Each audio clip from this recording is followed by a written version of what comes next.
Mesdames et messieurs, bonjour et bienvenue dans ce Midi 30. La phase 3 du microcrédit à l'AFIA a été officiellement lancée ce jeudi 2 octobre 2025 à Parakou par la ministre des Affaires sociales et de la microfinance Véronique Toye-Fodé. À l'occasion, la ministre a rappelé le diagnostic sans complaisance de 2016 et a souligné la volonté du gouvernement à corriger les dérives remarquées par une digitalisation intégrale, un allègement des conditions d'accès, tout en rappelant l'importance du remboursement des crédits pour la durabilité du produit. Plus de 49,9 milliards de francs CFA ont été déjà injectés au profit d'environ 800 000 bénéficiaires, dont 82% de femmes. Désormais, les crédits sont accessibles jusqu'à 200 000 francs CFA avec des conditions simplifiées et des frais de retrait et de remboursement totalement gratuits.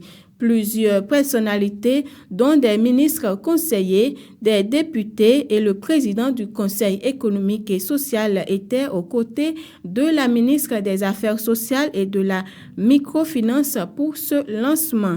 À noter que la phase 3 du microcrédit à l'AFIA a été simultanément lancée dans tous les départements du Bénin. À travers cette phase, le gouvernement réaffirme sa détermination à bâtir un social entre autres structuré et contribuer durablement à la lutte contre la pauvreté. Les activités de la 6e édition du mois du consommant local sont officiellement lancées ce jeudi 2 octobre 2025 au marché moderne de Ganri à Cotonou. C'est Émilie Thibouté-Sama, directrice du cabinet du ministère de l'Industrie et du Commerce qui a procédé au lancement. Cette 6e édition est placée sous le thème investissement agro-industriel, valorisation des savoir-faire locaux et accès au marché. À en croire Émilie Thibouté-Sama, cet événement vise à promouvoir les produits et services de l'espace communautaire, renforcer l'intégration régionale, stimuler le développement industriel et économique et accroître la compétitivité des chaînes de valeur locales. Elle a aussi ajouté qu'il vise particulièrement à soutenir les producteurs locaux, à changer les habitudes de consommation en faveur du local et à réduire la dépendance aux importations.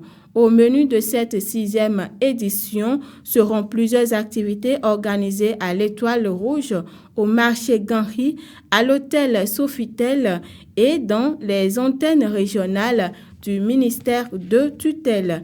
Il urge de rappeler que le mois du consommant local, une initiative de l'UOMOA, est une campagne lancée en 2020 sous l'impulsion du président Patrice Talon.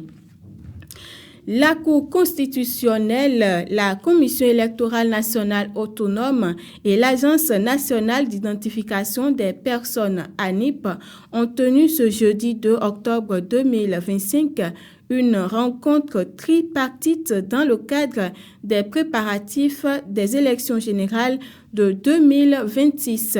Elle vise à évaluer l'état d'avancement de la liste électorale informatisée LEI et anticiper les défis techniques et juridiques liés à son actualisation.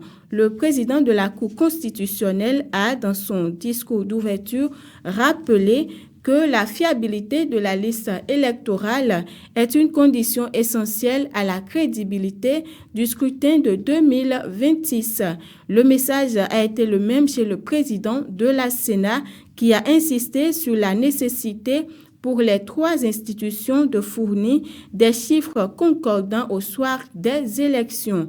Le directeur général de l'ANIP a pour sa part présenté l'état d'avancement des travaux ainsi que les mécanismes de sécurisation des données personnelles. Dans le cadre du 50e anniversaire du Fonds africain de garantie et de coopération économique FAGAS, son directeur général a eu un entretien avec le club de l'économiste. C'était dans la matinée de ce jeudi 2 octobre 2025. Il s'est entretenu avec les hommes des médias sur le thème « Le FAGAS, catalyseur du financement en faveur du développement de ses États membres ». Le directeur du FAGAS a parlé fondamentalement de la mission, des exploits, des perspectives de l'institution. Suivez dans ce extrait les progrès et prouesses du FAGAS depuis 5 ans.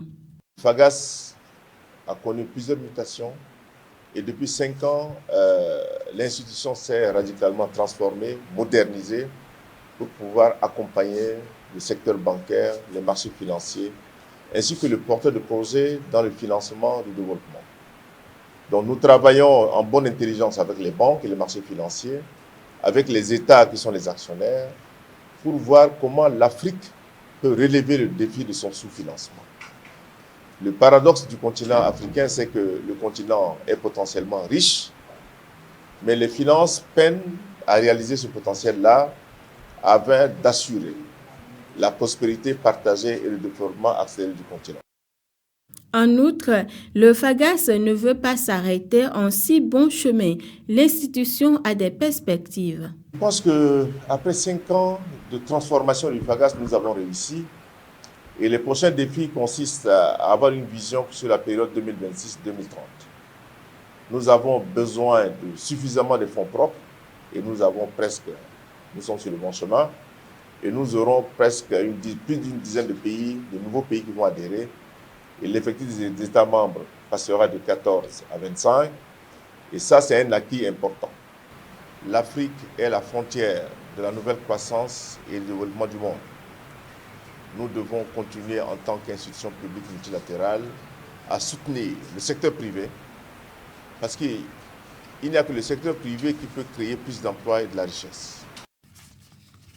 Parlons sport à présent pour dire qu'après l'exploit des Amazones U20 qui se sont qualifiées pour le 3e tour des éliminatoires pour la Coupe du Monde Pologne 2026, le Bénin se tourne désormais vers ses Amazones seniors. Le sélectionneur a rendu publique la liste des joueuses retenues pour un stage de préparation à Missérété. Il a lieu du 3 au 10 octobre 2025 en prélude à la double confrontation face au Nigeria dans le cadre des éliminatoires pour la CAN 2026. Du 20 au 28 octobre 2025, les Amazones vont affronter les Super Falcons du Nigeria dans le cadre du dernier tour qualificatif pour la Coupe d'Afrique des Nations féminines 2026. Conscientes de l'importance de ce rendez-vous, les autorités techniques misent sur un stage intensif pour permettre aux joueuses de renforcer la cohésion du groupe et d'affiner les automatismes. La liste des convoqués qui rassemble aussi bien des cadres expérimentés que des jeunes talents prometteurs reflètent la volonté du staff de bâtir une équipe compétitive face à l'orgue nigérien. Les regards sont donc tournés vers ce stage qui va servir de rampe à une confrontation historique pour le football féminin béninois.